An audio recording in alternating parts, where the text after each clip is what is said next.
Tudo bem, a gente já volta aqui agora. Mas vamos pro próximo assunto. O próximo assunto ele fala, sabe de quê? Da proteção de idosos. Idosos, Idovan.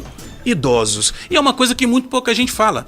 O idoso, de uma maneira geral, ele se torna muito mais vulnerável, tanto dentro quanto fora de casa. E dentro e fora de casa não é vulnerável apenas para que ele sofra algum tipo de ameaça, para que ele sofra algum tipo de violência, mas também para que ele seja vítima de uma série de fraudes e golpes, inclusive pelo tipo de pensamento que esse idoso tem. Sabia disso? Não tô entendendo. A gente explica. Quem nasceu ali nas décadas de 40, né, nas décadas de 50, são pessoas que têm um tipo de comportamento em relação aos outros diferente. São aquelas pessoas que confiam muito nos outros. São aquelas pessoas que, à sua época, não havia o tipo de desvio moral, o tipo de crime que tem hoje. E te digo mais, Idovan, elas entendem que os valores, eles são valores positivos para todas as pessoas que os procuram para uma série de coisas, dentre elas uma série de golpes pelo telefone, para golpes nas suas residências, para golpes por intermédio dos seus e-mails, porque muitos ainda usam e-mails para poder coletar uma série de informações. Sim. E esses golpes eles vêm por conta disso que a gente acabou de falar. Além disso, o idoso ele tem, em alguns casos, quantias guardadas em casa e não nos bancos. Não confio muito nos bancos, né? Não é só questão de confiar. A dificuldade de mobilidade que o idoso tem faz com que ele não fique indo e voltando nas agências bancárias para sacar dinheiro. E a inabilidade que alguns deles também têm de ter acesso aos recursos eletrônicos que hoje estão disponíveis. Então ele não tem tanta facilidade de entrar no computador, entrar na internet, fazer todas aquelas transações. Então ele prefere ter uma certa quantia de dinheiro guardado em casa. Então também se tornam mais vulneráveis. E tem mais coisa. Sabe por que o idoso ele tem uma certa facilidade de ser pego por essas pessoas? Ele tem vergonha e medo juntos. O idoso tem vergonha? E medo juntos. Quando ele passa por esse tipo de golpe, ele não tem aquela vontade que outras pessoas teriam de dizer para um filho, de dizer para a polícia, de conseguir procurar alguém que possa apoiar e falar o seguinte: eu fui vítima de um golpe, tiraram dinheiro da minha conta, pegaram meu cartão, pegaram minha senha, vieram aqui na minha casa e enfim, furtaram alguma coisa. Então ele tem vergonha de dizer para as pessoas que ele se descuidou e que foi vítima desse tipo de ataque. E te digo mais, ele tem medo. Medo por quê? Porque como já foi vítima uma vez, Idovan, por qualquer um desses crimes que possa estar sendo colocado em prática, as ameaças que a pessoa faz colocam ele numa condição de muito receio de fazer as denúncias. Tem um outro item que é bem interessante. Os idosos, dependendo da situação, eles têm uma memória que não é tão aguçada como a de pessoas mais jovens. Então, quando eles precisam testemunhar em uma situação de crime, eles cometem uma série de falhas nesse momento e o que é pior, em diversos dos casos, o idoso ele é desmerecido em relação à denúncia que ele vai fazer. A pessoa coloca essa condição da idade em que situação? Não, isso tá velho, isso não sabe de nada, não sabe o que fala. Será que foi isso mesmo que ele ouviu? Tá me acusando inadequadamente, nunca estive por ali. E aí o idoso ele volta àquela condição de vergonha, volta àquela condição de medo e na maioria dos casos acaba até deixando de dar continuidade à sua denúncia. Ele não vai ao tribunal para que aquele agressor possa ficar preso e ele, em um outro item, tem um ponto que é bastante interessante e pertinente. Sabe qual é, Idovan? Não, qual é? Muitos idosos hoje morando sozinhos. Muitos idosos sem um acompanhamento mais próximo dos filhos, de parentes, e nesse caso se tornam vítimas também mais fáceis, por um semi-abandono em relação a uma proteção que poderia estar vindo preventivamente daquele parente que é mais próximo e que às vezes esquece que o seu familiar mais idoso, ele pode sim ser vítima de todos esses golpes, pode ser vítima de todas essas situações que a gente está comentando aqui. A gente vai falar isso daqui a pouquinho. Aqui, de Brasília, questão de segurança, Rádio Federal, a sua proteção ela vem em primeiro lugar. E aí, Dovão, podemos voltar? Podemos, já estamos aqui, voltamos.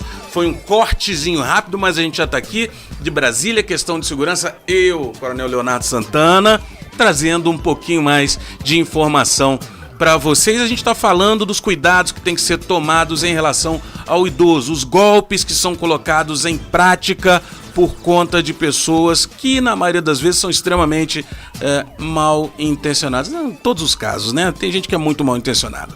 Primeiro, os golpes dos e-mails. Então, tem muito e-mail que é recebido pelo idoso dizendo que ele tem algum tipo de dívida.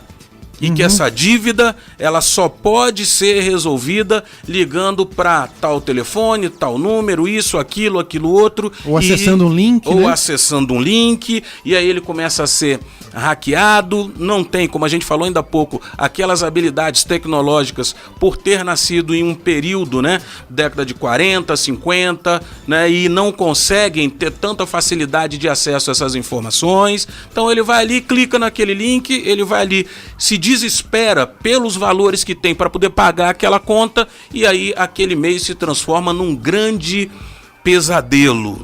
Número 2. Também pela internet. Alguns órgãos do governo ou pessoas, ou links, ou e-mails, né, se dizendo representados por órgãos do governo, empresas de cobrança, né, que mandam essas informações já em um tom de ameaça. Então, o primeiro passo é a informação falando da dívida. O segundo passo já é uma ameaça. E isso não chega só pelo e-mail, isso chega também por outros números, como, por exemplo, por outros meios, como, por exemplo, aquele SMS, aquela mensagenzinha que vai para o telefone do idoso. Então, o idoso ele também passa por esse tipo de situação, sendo uma vítima. Terceiro, na porta da sua casa, embaixo do seu prédio, aquela pessoa que de repente deu uma ligadinha para você, dizendo que é do banco, que a sua senha foi violada, que a sua conta foi invadida.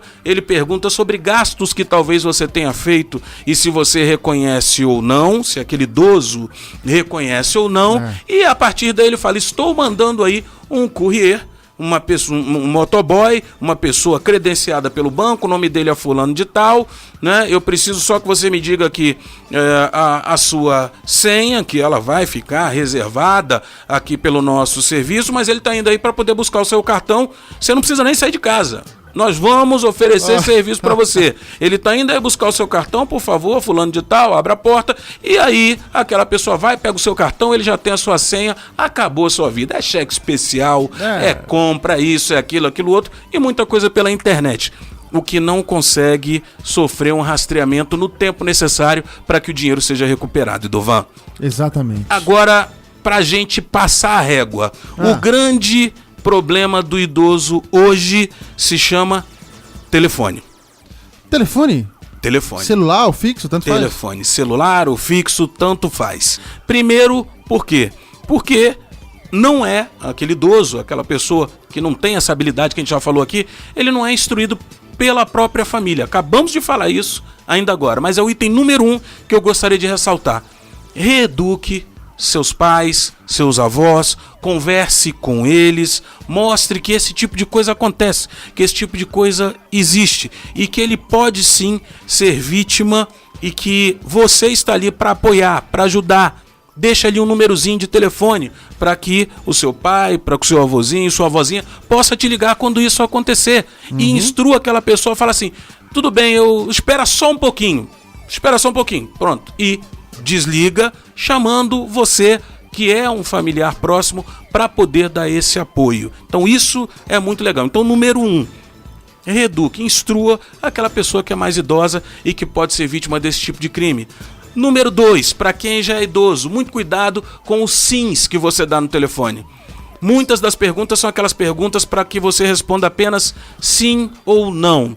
E essas respostas de sim ou não são gravadas, são colocadas em um outro tipo de edição, como se fosse uma espécie de autorização para a realização de uma compra, para a realização de uma transação financeira e assim por diante. Então é legal a gente levar isso em consideração. Esse outro item, ele vai naquelas ligações que você não reconhece o número, ligações de estados onde você não tem ali qualquer relação. Então, não atenda.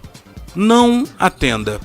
Se puder, anote aquele número e, mais uma vez, entregue para um parente, para que ele possa fazer o retorno daquela ligação. Sabe por quê? Porque existe um outro golpe por telefone que é bem interessante, que é o golpe daquele parente distante que você não vê há muito tempo. Ah, eu caí nessa, imagina. E, tá vendo? Então aquele parente, e aí, tudo bem? Oi tia, oi vó, tudo bom? Bença mãe, bença padrinho, bença madrinha. A pessoa vem com todo aquele, né? Aquele cuidado, aquela coisa toda, entendeu? Então bença, tudo bom? Não, fulano, sobrinho de não sei quem. Tô aqui, não lembra de mim, tava lá, poxa, como é que tá? Como é que é o nome mesmo o mais velho da senhora, como é que é? O Diogo, como é que ele tá? Os meninos estão aonde? E aí ele vai se estendendo, coletando informação, e no finalzinho ele diz, olha, eu tô aqui, eu tô na rodoviária, eu tô indo pra tal lugar assim, tô passando uma dificuldade, conta uma história triste, chora e tudo. Chora e aí, tudo mais. A senhora pode, eu não preciso de muito, só uns R$300, eu tô querendo aqui comprar uma passagem pra ir, tá eu, minha esposa, os 3 meninos aqui, né, fulano? Aí tem uma voz de uma mulher aqui do lado, e aí quando você vê, você tem aquela piedade, pena, comiseração e devolve, entrega dinheiro, passa número de conta, a pessoa vem na tua casa, come, bebe, até esse tipo de coisa já aconteceu. É inacreditável, inacreditável. Desse jeito. Então, cuidado, não atenda, não ofereça, não dê trela para esse tipo de pessoa. Agora, sabe por que tudo isso acontece com o idoso, Idovan? Por que, coronel? Esse tipo de crime? Principalmente por um item que se chama solidão. Solidão. Na maioria das vezes, quando esse tipo de golpe acontece, nós temos idosos que têm um afastamento familiar muito grande. Qualquer pessoa que dê o mínimo de carinho para ele, que dê o mínimo de afeto, que se compadeça daquela condição solitária que ele tem e que fique conversando com ele 5, 10 minutos pelo telefone, ele tende a se abrir de uma maneira quase que, sabe, que a gente fala assim, não, mas por que fez isso? Se sente abandonado, se sente inválido e se sente alguém que precisa de um carinho, de um afeto que às vezes vem por uma ligação telefônica. É verdade, é verdade. Gente, isso eu queria compartilhar com vocês. Vai ter muito mais coisa, a gente vai informar isso muito mais. Lembrando, viu, Idovan? Sim. O livro Quem Mexeu na Minha Segurança? Lançamento tá agora, hein? 9 de junho. 9 de junho. Conferência Nacional de Negócio e Liderança. Vamos estar eu, Magno Cipaúba, vai estar também o Max Geringer, vai estar também Gustavo Cerbasi. Então a gente vai estar falando de muita coisa legal, né? De negócio, de liderança, mas vai ter o lançamento tanto do meu livro como do livro do Magno Cipaúba. Vocês vão adorar, vai ser um negócio bem bacana. Estejam disponíveis para nos acompanhar aí nas redes sociais, hein? www.negocio, sem o S, e liderança.com. Vamos nessa, Idovan, tem mais música, a gente vai finalizar com o quê? Eu acho que a gente já finalizou o programa, acabou? Acabou, a gente já tá atrasado. Caraca, o bicho pegou, vamos lá, coronel. Questão de segurança daqui de Brasília pra você, Rádio Federal, obrigado, semana que vem a gente volta.